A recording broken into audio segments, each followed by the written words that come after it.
함께 말씀을 보겠습니다. 말씀은 디모데후서 4장 1절입니다. 이제후로는 나를 위하여 의의 면류관이 예비되었으므로 주 곧 의로우신 재판장이 그날에 내게 주실 것이니 내게만 아니라 주의 나타나심을 사모하는 모든 자에게니라. 아멘. 디모데후서는 사도 바울이 로마 감옥, 우리 아까 목사님 빌립보 감옥을 말씀해 주셨는데 로마 감옥에 두 번째 투옥을 해서 그리고 사랑하는 참아들 디모데에게 보낸 서신이 성경이 된 것입니다. 이 디모데후서의 이 말씀 가운데 나를 위하여 의의 면류관이 예비되었다 말씀하실 때 우리의 삶 가운데에서 나에게도 의의 면류관이 예비되었는가 한번 좀 생각해 볼 필요가 있습니다. 면류관이라는 단어를 한번 찾아보니까 왕이 정복을 하고 그 후에 쓰는 관을 면류관이라고 합니다. 이제 왕관이라고도 하고 면류관이라고 하는데 이렇게 정제한 이러한 정복을 입은 그러한 사람들이 쓰는 관으로 일반 사람들에게는 이런 관이 필요 없습니다. 왕권을 가진 사람들. 이런 의의 면류관을 이렇게 생각해 볼 때 하나님께서 우리를 이렇게 왕권에 참여하는 자로 주신 것이 아닌가 그러한 감사가 있습니다. 왜 그러냐면은 사도 바울이 나뿐 아니라 주에 나타나시는 사모하는 모든 자에게도라고 말씀하셨기 때문입니다. 면류관에 관해서 우리는 성경에 곳곳에서 찾아볼 수가 있는데 계시록 14장에서는 금면류관이 나옵니다. 그리고 베드로전서 5장에서는 영광의 면류관이 나오고 데살로니가 전서 2장에서는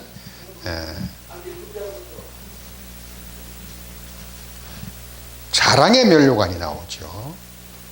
그리고 오늘 말씀 나눈 데에서는 의의 면류관 이렇게 나옵니다.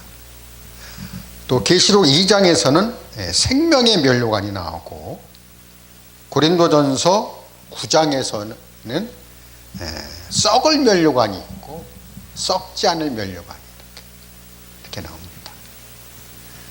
또 디모데후서 2장에서는 법대로 경계하지 아니하면 면류관을 얻지 못할 것이라 이렇게 말씀하고 있습니다. 그래서 이런 면류관에서 경계에서 승리하는 주자에게 주님의 구원에 더하여 상으로 주어지는 영광의 상징이라고 말씀드릴 수 있습니다. 이런 영광의 상징을 나는 사모하고 있는가? 사도 바울이 2차 전도, 그러니까 2차 감옥에 투옥된 당시가 주후 65년경 됩니다. 그래서 이 사도 바울의 나이가 60대 후반으로 추측됩니다. 동년배인 우리가 나에게 의의 면류관이 예비되었다라는 확신이 있는가?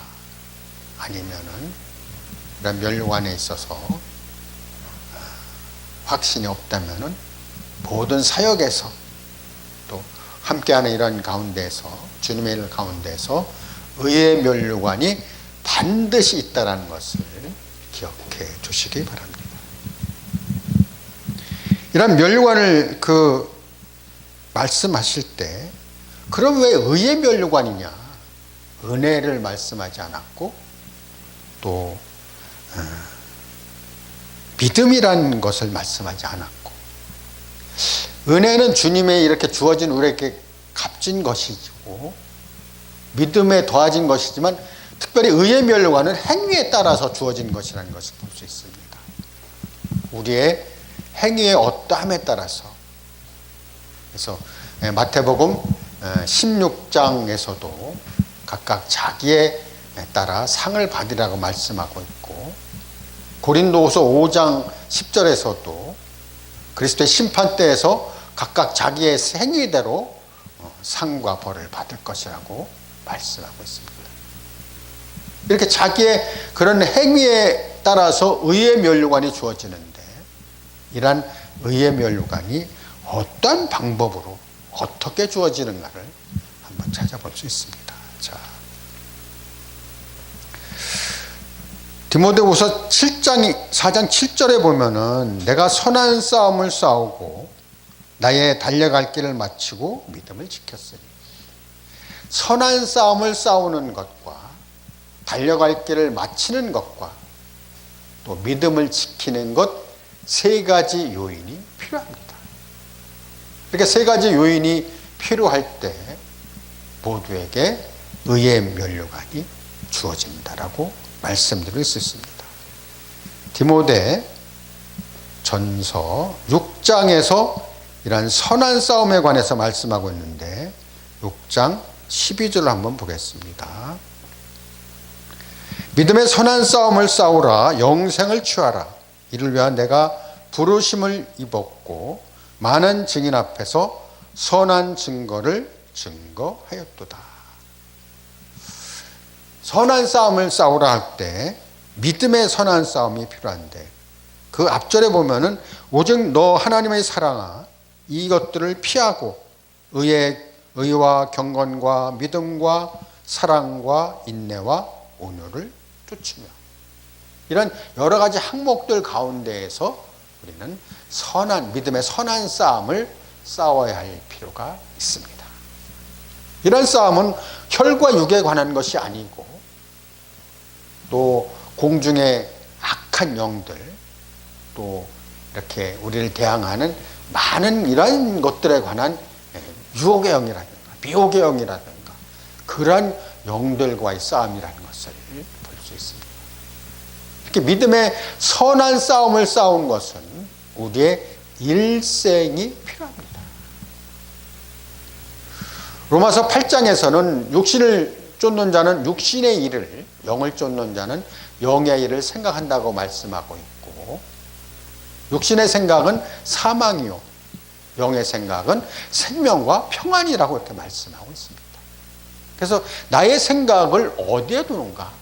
육신에 둘 것인가? 영으로 둘 것인가? 따라 달라집니다. 특별히 골로새서 3장에서는 우리의 생각을 그 위의 것을 찾는 데 둘 필요가 있다고 말씀하고 있습니다. 거기는 너희가 죽었고 그 속에 그리스도와 함께 보좌에 감춰져 있다라고 말씀하고 있습니다. 우리의 생각을 어디에 두느냐에 따라서 우리는 의의 병기 또 선한 싸움을 싸울 수가 있는데, 라는 것이 우리의 마음을 좌우한다라고 하겠습니다. 달려갈 길을 마쳤다고 할 때 달림에 관해서 우리는 디모데 후서에서 법대로 경계하지 아니하면 면류관을 얻지 못한다라고 말씀하고 있는데, 특별히 이 달려감에 관해서 히브리서에서도 언급된 것을 볼 수 있습니다. 히브리서 12장을 좀 보겠습니다.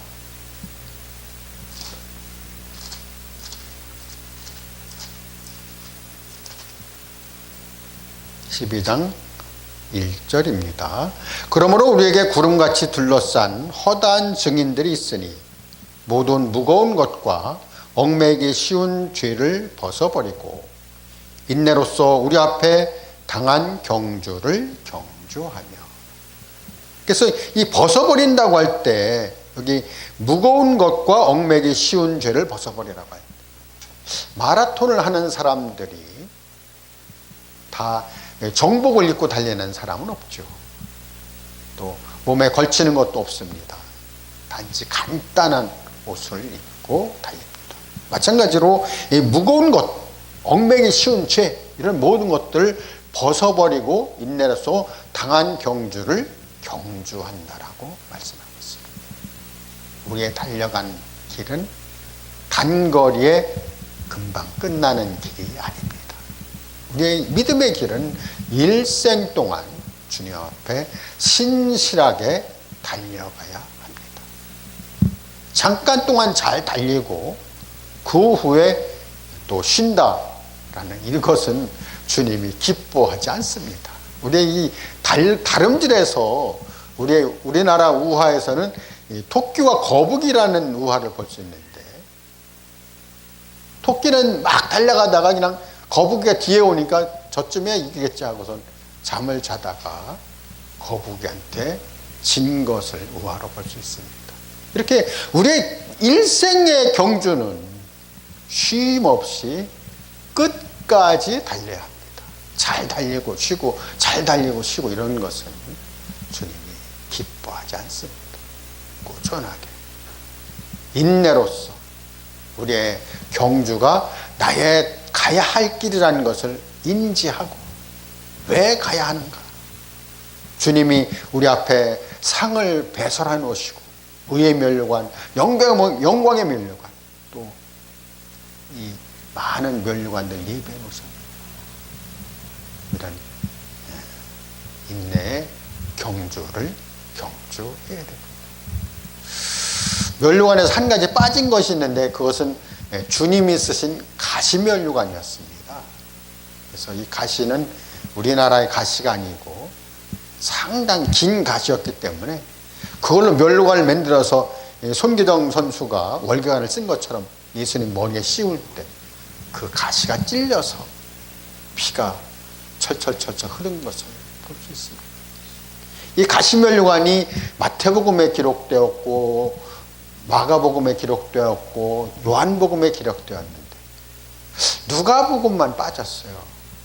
그 원인을 좀 살펴보니까 누가복음은 주님이 인자로서 사람의 아들로서 오셨기 때문에 빼지 않았는가 싶습니다.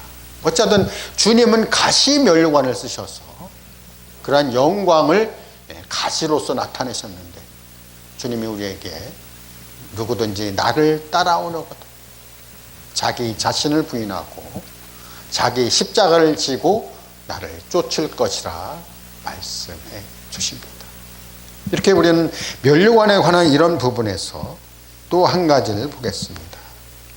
그것은 바로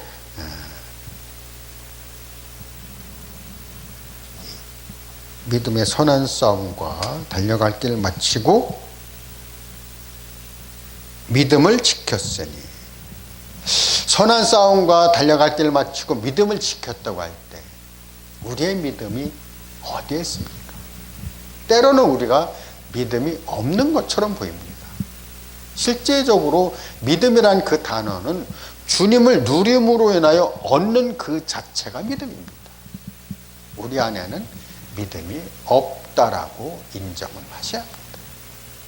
그래서 이런 믿음에 관한 이런 부분들을 데살로니가 후서 3장에서는 믿음은 모든 사람의 것이 아니라고 말씀하고 있습니다.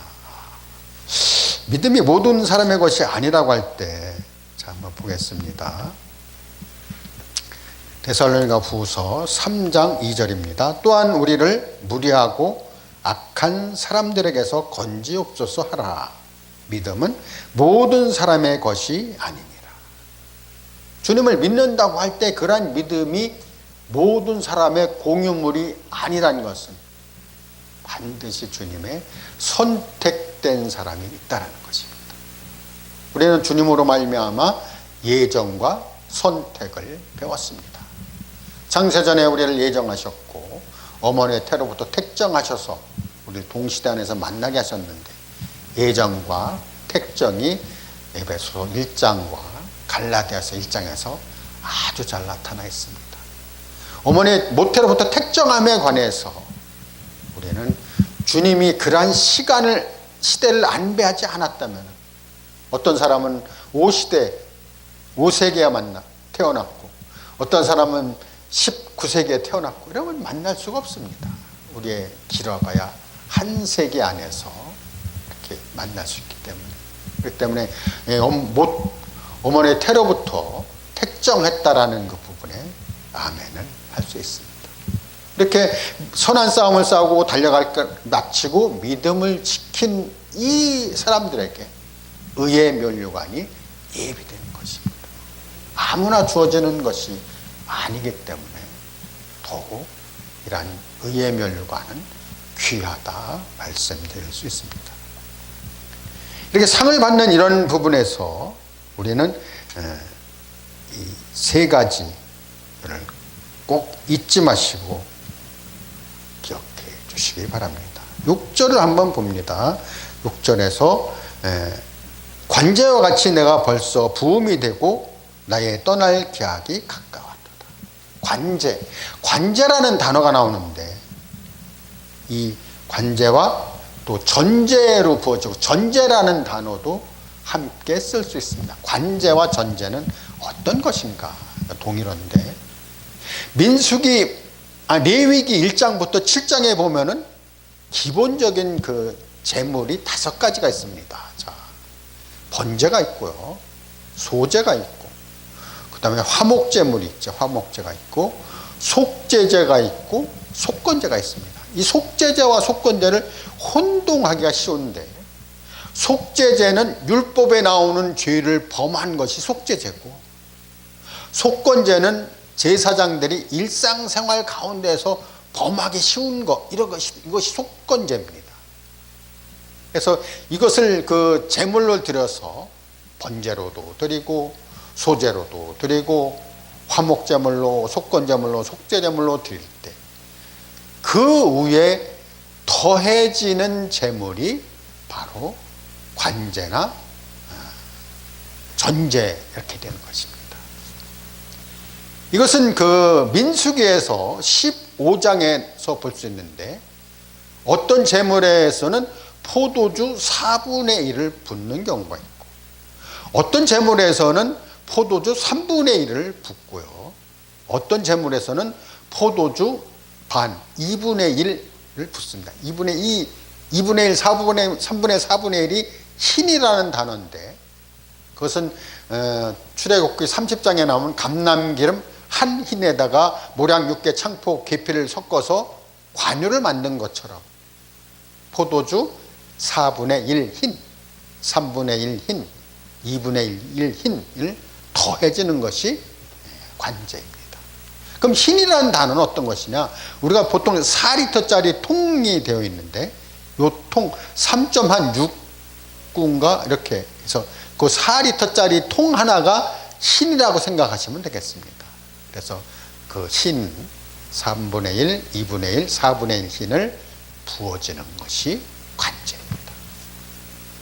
특별히 여기에 관제로 쓰여진 것은 포도주가 있을 뿐만 아니라 민수기 28장에서는 독주를 씁니다.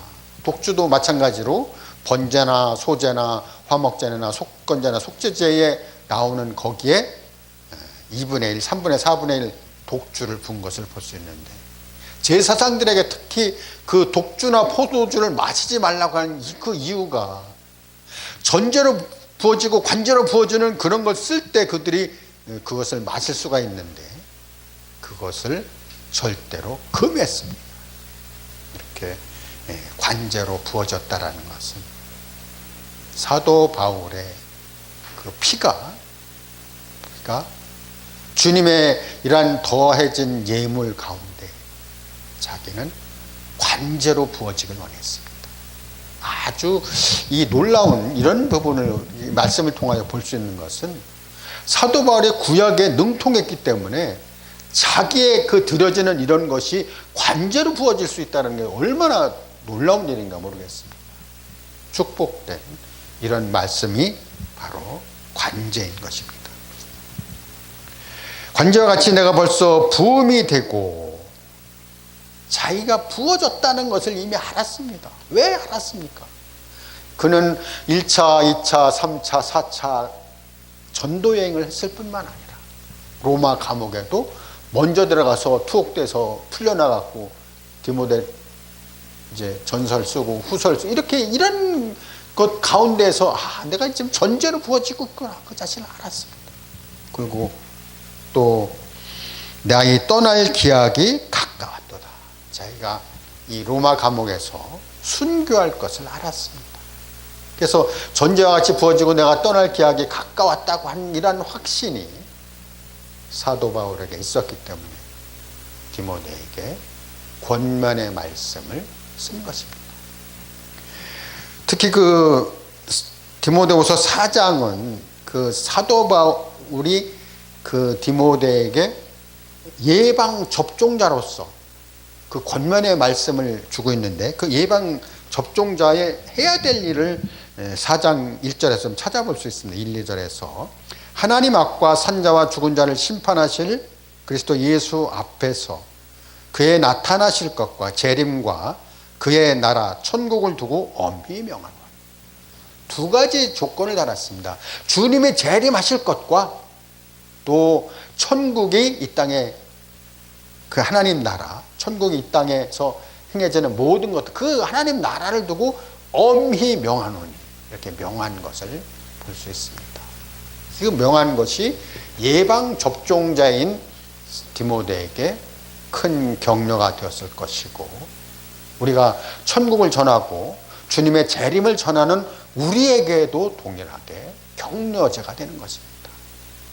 그 말씀은 너는 말씀을 전파하라. 때를 얻든지 못 얻든지 항상 힘쓰라. 범사에 오래 참음으로 가르침으로 경책하며 경계하며 권하라. 때를 얻든지 못 얻든지, 누가 듣든지 아니 듣든지 그런 거 관계없이 하나님 말씀을 전파하라는 것입니다. 특별히 주님 오실 때가 심히 가까이 오는 이때에 주님의 말씀을 들고 주님께 다시 오심을 준비하고 예배할 수 있도록 깨어서 이렇게 기도하는 그러한 것이 우리에게 꼭 필요하다라고 말씀드릴 수 있겠습니다. 여기에서 또 한 가지 볼 수 있는 것은 다른 사람들의 다른 교훈을 가르치는 이런 것을 쫓지 않을 경우가 있다라고 미리 말씀하셨는데, 때가 이르리니 사람이 바른 교훈을 받지 아니하며 귀가 가려워서 자기의 사욕을 쫓을 스승을 많이 두고. 그러니까 스승이라고 할 때 올바른 가르침 안에서 스승이 있어야 되는데, 다른 가르침이나 사욕을 쫓는 가르침에 스승을 많이 둔다고 할 때 여기도 쫓아가 보고 저기도 쫓아가 보고 이렇게 쫓아다니면서 자기 할 일을 게을리하는 이러한 부분을 책망하고 있는 것입니다. 또 그 길을 진리에서 돌이켜 허탄한 이야기를 쫓으리라. 그 길을 진리에서 돌이켰다는 것은 진리의 말씀을 받지 아니하고 허탄한 사람을 쫓는, 또 허탄한 이야기를 쫓는 이런 일들이 많이 있을 것이라고 말씀하고 있습니다. 실로 이러한 말씀들은 오늘날 우리가 살아가는 데 있어서 너무나 중요한 교훈이 되는 것입니다. 시간이 많이 되었으므로 정리하겠습니다.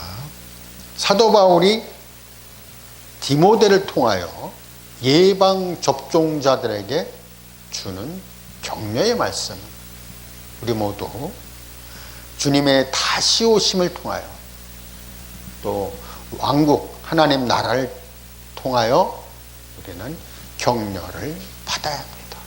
이 땅에 사는 동안에 이 땅에 매이지 않냐고 항상 주님께 영광의 소망을 두고 우리가 주님께 모든 것들을 이렇게 올려드린다면 주님이 다시 오실 때 우리를 잘하였도다 착하고 충성된 종아 이렇게 격려하실 것입니다. 이러한 우리에게 예비되는 의의 면류관이 세 가지 중요한 요건들이 필요한데, 선한 싸움을 싸우고 달려갈 길을 마치고 믿음을 지키는 일입니다. 우리 생활 가운데서 항상 주님께 영광을 돌리는 삶으로 우리 모두에게 의의 면류관이 예비된 가운데서 주님께 충성을 다하시기를 주님의 이름으로 축원합니다. 기도하겠습니다.